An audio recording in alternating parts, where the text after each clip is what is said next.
अगर तुम्हें किसी भी टॉपिक में कभी डाउट है तो उसे पकड़ के बस एक बार रिवाइज करो कॉन्सेप्ट के थ्रू। अरे कोई दो सेम चीजों में डिफरेंस नापते हो क्या? नहीं, एक ज्यादा एक कम होगा तब तुम डिफरेंस नापोगे, और इसी डिफरेंस को इस पोटेंशियल और इस पोटेंशियल के फील आ रही है ना। अगर तुम सेल्फ स्टडी नहीं करते हो तो ये बात लिख के ले लो, किसी की क्लास में पढ़ लेना, किसी के सवाल लगा लेना, किसी की वीडियो देख लेना। Hello and welcome. और मैं जानता हूं कि क्यों तुमने इस वीडियो पर क्लिक किया है। द रीजन इज कि भैया मुझे फिजिक्स के अंदर या केमिस्ट्री के अंदर भी जब भैया सवाल कराते हैं, सर सवाल कराते हैं, तो बहुत अच्छे से सारी चीजें हो जाती हैं, बहुत अच्छा लगता है, मजा आ जाता है मुझे। लेकिन जैसे ही मैं पेपर में सवाल देखता हूं, जैसे ही मैं कोई नया न्यूमेरिकल देखता हूं, मेरा दिमाग खराब हो जाता है कि इसमें क्या अप्रोच लगेगी। द आंसर इज कि तुम्हें पता ही नहीं है पढ़ना किस तरीके से है। तुम्हें यह सिखा दिया गया कि भैया ये सवाल कर लो, सारा कुछ सेट है, लेकिन यही गलत अप्रोच है। अगर तुम्हें फिजिक्स के अंदर कॉन्सेप्ट नहीं आता है, कितने भी सवाल लगा लेना, द सवाल्स आर एंडलेस, क्वेश्चन एंडलेस होते हैं, कितने भी सवाल लगा लो, कभी कुछ रिजल्ट मिलेगा ही नहीं। द आंसर इज, सबसे पहले तो ये पूछो यार क्यों भैया, क्यों मेरे को फिजिक्स से डर लग रहा है, ऐसा क्या है? क्या मेरे कॉन्सेप्ट वीक है? पूछो खुद से, क्या मैं कॉन्सेप्ट पर ध्यान नहीं दे रहा? और 80% जनता का आंसर यही आएगा कि तुम्हें सही से पता ही नहीं है कि पोटेंशियल डिफरेंस क्या होता है, तुम्हें सही से पता ही नहीं है भैया लाइट में रिफ्लेक्शन और रिफ्रैक्शन में क्या थिन लाइन होती है, तुम्हें पता ही नहीं है कि TIR का कॉन्सेप्ट क्या होता है, और तुम चले जाते हो सवाल करने। ठीक है, इसीलिए मैं बोलता हूं कि सबसे पहले कॉन्सेप्ट निपटाओ। अगर तुम्हें किसी भी टॉपिक में कभी डाउट है तो उसे पकड़ के बस एक बार रिवाइज करो कॉन्सेप्ट के थ्रू। कॉन्सेप्ट क्या होता है भैया? कॉन्सेप्ट मतलब, मान लो पोटेंशियल डिफरेंस की तुमसे डेफिनेशन पूछ ली जाए। अब बच्चे बोलते हैं भैया पोटेंशियल डिफरेंस क्या है? एक पोटेंशियल माइनस दूसरा पोटेंशियल, VA माइनस VB, किसी ए पॉइंट का पोटेंशियल किसी B पॉइंट का पोटेंशियल माइनस कर दो।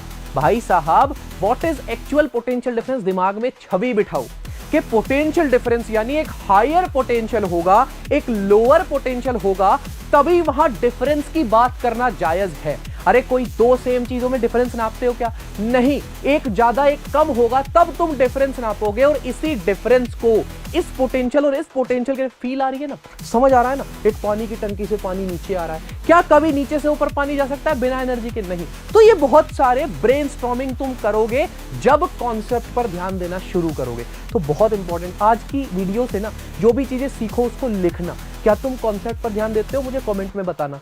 आगे आते हैं नोट्स। बहुत सारे बच्चे होते हैं जो भैया नोट्स नहीं बनाते, हमने तो ऐसे ही दिमाग में याद रह जाती है चीजें। देखो ये चीज ना, एक चीज बताता हूं तुम्हें, ये स्टडी में डिफाइंड है कि जब तुम अपनी क्लास से निकलते हो 60% तुम रिटेन करते हो, 40% भूल जाते हो। वो 40% तुम्हें कहां से मिलेगा? इस नोट्स से। 40%, ये 40% जो है वो नोट्स जब तुम बनाओगे तब तुम्हें रिवाइज होगा। अब ये नोट्स बाद में नहीं बनाने, साथ साथ बनाने। तुम्हारा ब्रेन और हैंड कोऑर्डिनेशन बहुत अच्छा होना चाहिए ये नोट्स बनाने के लिए। इसीलिए मैं बार बार बोल रहा हूं कि भैया कॉन्सेप्ट और नोट्स इज इक्वल टू तबाही। याद रखना ये बात। चलिए आगे आ जाओ भैया। रिवीजन, तुमने एक कॉन्सेप्ट पढ़ लिया और उसको 6 महीने तक रिवाइज ही नहीं किया। तुमने एक कॉन्सेप्ट पढ़ लिया, सीधा पेपर के बाद पेपर से पहले पढ़ रहे हो, अच्छा यार ये भी होता था कुछ, हाँ ऐसा भी पढ़ा था। लॉ ऑफ रिफ्रैक्शन भी होता है। आधे बच्चों से पूछता हूँ what is law of refraction, वो बोलते हैं भैया लॉ ऑफ रिफ्रैक्शन भी होता है। लॉ ऑफ रिफ्लेक्शन तो पढ़ा है, तो भैया रिवीजन भी इंपॉर्टेंट है। अब रिवीजन के लिए भी मैं क्लास में डिस्कस करूंगा कैसे रिवीजन करना है। भाई इतना आसान है सिलेबस कंप्लीट करना। और ये सेल्फ स्टडी, भैया सेल्फ स्टडी, अगर तुम सेल्फ स्टडी नहीं करते हो तो ये बात लिख के ले लो, किसी की क्लास में पढ़ लेना, किसी के सवाल लगा लेना, किसी की वीडियो देख लेना, तुम्हारे नंबर अच्छे नहीं आएंगे। और अच्छे नंबर से मेरा मतलब 98, 99, 100 है। अच्छे नंबर मतलब 80, 90 नहीं, 99, 98। और वहां पर भी अगर तुम सेल्फ स्टडी नहीं कर रहे हो तो नहीं पहुंच सकते। तो सेल्फ स्टडी करना जरूरी है। सेल्फ स्टडी क्या होती है भैया? खुद से बैठो, एक कमरा, एक किताब, एक कॉपी, एक पेन, एंड दैट्स ऑल।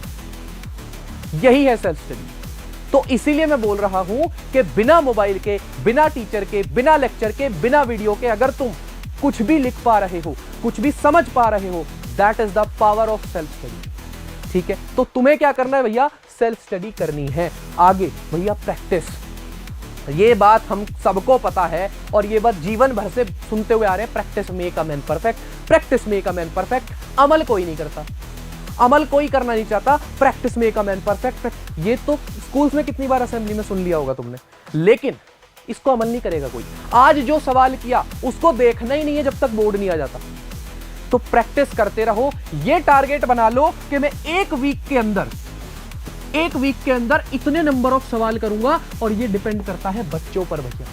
तुम्हारी श्रद्धा है, जितने चाहो उतने सवाल करो एक वीक में, लेकिन प्रैक्टिस जरूर करनी है। तो इस पूरे का अगर मैं कंक्लूजन देखना चाहूं तो कंक्लूजन यही है कि देखो, ये छोटा सा बेचारा इंजीनियर भैया सबसे पहले लर्न कर रहा है कॉन्सेप्ट। यहां नोट्स और कॉन्सेप्ट आ जाते हैं।